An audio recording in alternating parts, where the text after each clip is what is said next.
Stress is enemy number one. Stress is enemy number one. I mean, stress kind of sucks. It hurts, you know? That's how I describe it. Stress for me, it's a physical manifestation within my gut. You know, I feel it here. And I'm like, ah, and I feel like I'm gonna just die and it's like tensing. It's tension. It's emotional tension, and it manifests itself in physical tension. And stress sucks, man. And I don't honestly, you know, there's been periods in my life where I've definitely been a complainer, you know. That's this person's issue, that's that person's issue, none of it's my fault, you know what I mean? I'm so stressed out, none of it's because of me, you know. I'm so stressed out because of this, I'm so stressed out because of school, I'm so stressed out because of this. And I've realized stress comes from you. Stress comes from how you view the world. Stress comes from the perception of the world. Now, there's other things like depression, anxiety. These are also similar. They come from the way you view the world. And, you know,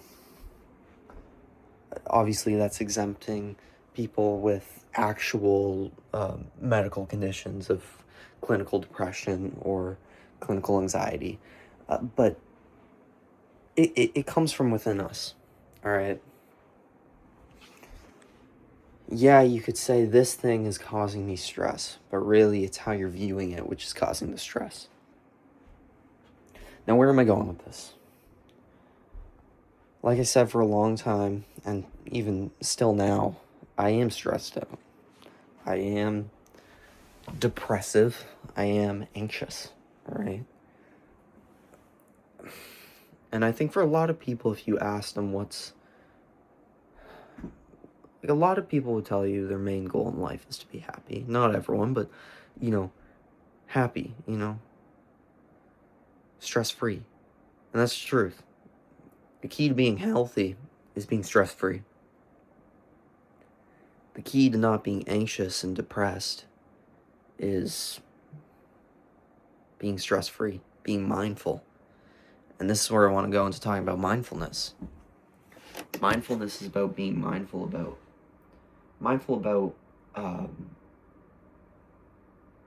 the way you perceive, the way you feel, the way you think. You know, I have a lot of negative thoughts, right? A lot of negative thoughts that have no fact to them. You know what I mean? Things like, oh, I'm gonna fail. Things like, oh, I'm an idiot. Things like, oh, I'm stupid. This, la la la la la. And so much shit. So much shit that we believe that stresses us out, that starts making us feel like failures. But in my case, where's the fact to that?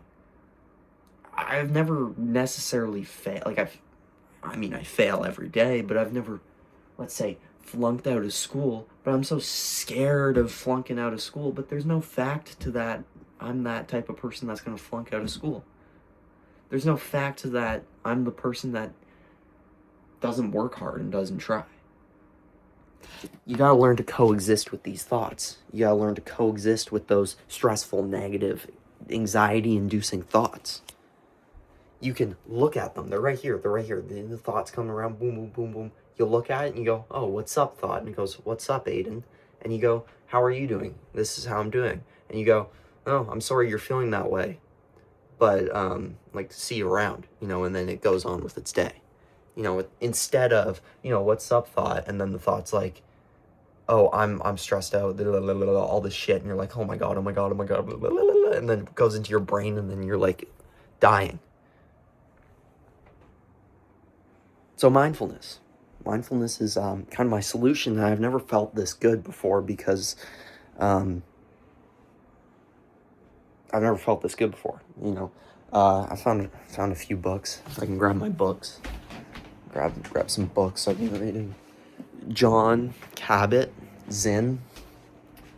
who's like, honestly, I think he's just kind of like a goat. I don't really know exactly who he is, but I just picked up this one, like, mindfulness for beginners, and I've been reading this one, like, mindfulness by Dr. Collard. I don't know, it's kind of cool, but like, it goes through the history of mindfulness. It talks about the why we're stressed out as humans, what it does to us physiologically and emotionally, and like what's going on in our brains, and like the history of the practices of mindfulness, and all this wonderful, really cool history and stuff. But then it goes into actually how to be mindful, you know. So I'm gonna finish that up. It's teaching me some meditation methods. So like what I wanted to say, you can't be happy if you're stressed out, anxious, depressive, you know what I mean? But you can't get rid of that stuff without mindfulness. And you can't really be mindful if you don't use some sort of mindfulness strategy. You know what I mean? This is the way I think about it. This is my way of looking at it. So I've picked up meditation, and let's say I go to a class and it's rough, you know. You get bombarded by all this information. You're like, oh my god, what the hell? And then there's a test next week for it, and you're like, oh, what the hell? But on top of that, there's other quizzes, other assignments, other this, big projects, papers. And then on top of that, like, I'm managing, like, my music and, like, making music and trying to make music every day, and, like, it's a lot, right? I found with all of that the stress was just like another thing. Stress was like another thing to the schedule. It was like, don't forget to be stressed today, Aiden, you know what I mean? And it was just making everything a million times harder. So I had this space here in my bedroom, like bedrooms all around. And it's like this studio space. And it's like a nice carpeted area, right? I mean, if you move this book out of here and move the cajon back, move this over here, move the cajon back, and it's a nice little area. It's a nice little area where I make my music, and I'll sit on the floor and draw, and I'll read in here. But I'm starting to meditate in here, and I'll lie on the floor, open up the blinds sometimes if it's sunny, you know. I try and do it twice a day for 20 minutes. And I've been focusing on my breath work. It's like this period in the day where you reinforce positive thinking, reinforce calmness, reinforce, I guess just positive thinking and freeness, this idea of moving with the moment, this idea of going with the flow, this idea of being present, this idea of being mindful of your thinking, mindful of your physicality, you're mindful of what you're thankful for. But I mean, I've been doing it through like the breath work, but I'm trying different methods. There's also you can also go deeper into the meditation with a mantra. You know what I mean? Anyways, whatever. I'm trying it. I've been doing it every day for like last week every day. And it's difficult. Like, it's not easy. It's super, super hard. But it helps. I'm trying it, and I'm working through it.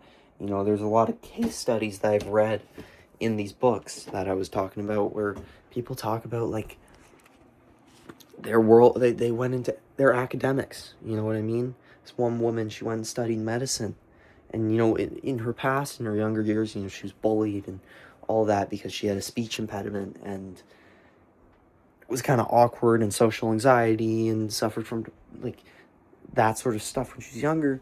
Went into university, felt like she found her people, was kind of there, you know?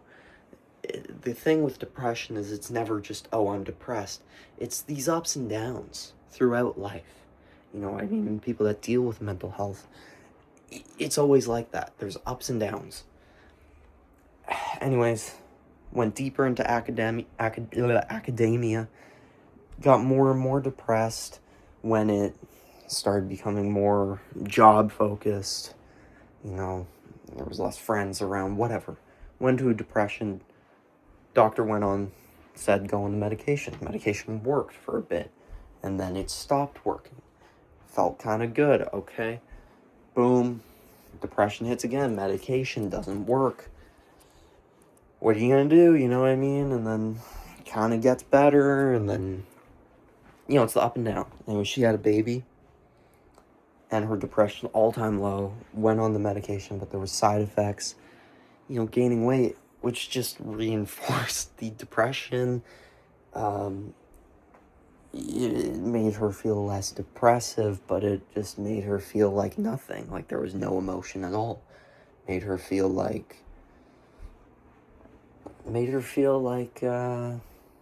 socially anxious again. Anyways, she just had this baby, and then she went and did the 8-week like mindfulness courses, which I don't really know what that's all about, but like she wanted to become a teacher of mindfulness, and she went really deep into it and found some books and stuff, like kind of what I'm doing and like kind of what I want to do.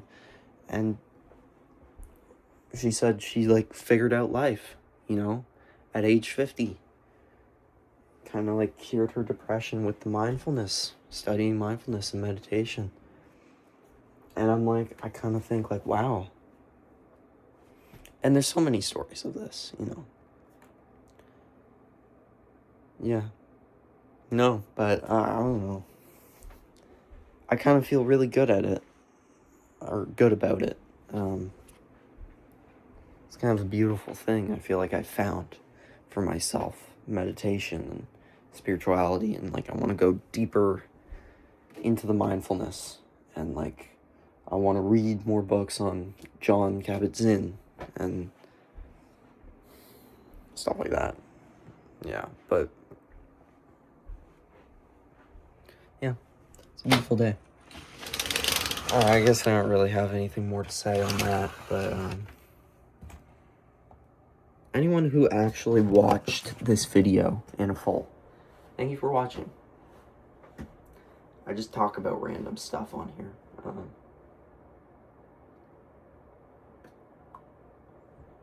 Yeah. Alright. I gotta go write a test tonight. It's gonna suck, but it's gonna be fine. Alright. Bye, people. Bye, internet.